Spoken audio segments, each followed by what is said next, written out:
Making ice is an art form. So when you start out, you mix together a powder-based paint and you mix that up with water and you find the proper consistency, and then you're spraying it with a wand that's probably upwards of 12 feet. The big part about the white is the temperature of the water that you mix it with. You want to make sure that it's not too thick and it has to run through the lines correctly. If it's too thick, you'll have some hiccups in the wand that we use to spray the ice with. It has to be at least around 49 to 47 degrees, because anything warmer than that, the paint follicles will actually stand up and you won't get a good white coat.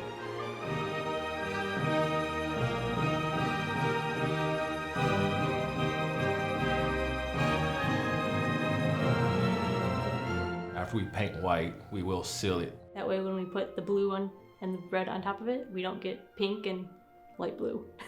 That's another big factor. Don't want that paint to migrate around. After that, we do a lot of marking, which is kind of the tedious part of the project. We have a piece of chain that we just put the middle part of chain in the middle and then go around. And the painting part of it is definitely an art. The secret there is probably in the mixing of the paint, because it does come in a little bit thick and we have to water it down a little bit, but you don't want to overwater it because then it kind of comes out spotty. I won't tell anybody any secrets, but it doesn't look quite as good when you get up close. There's some mistakes that you can't see from the restaurant.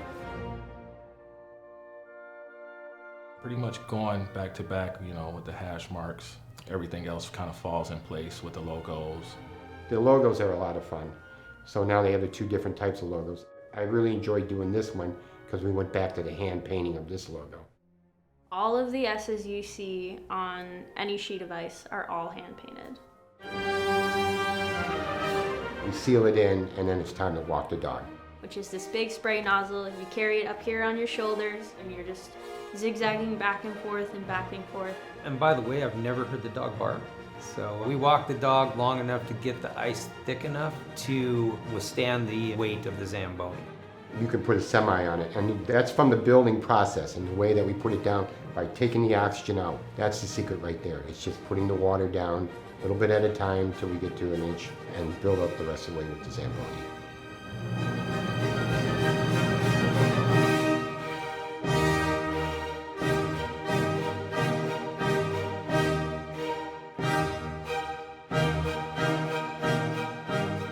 And that's the art of making ice.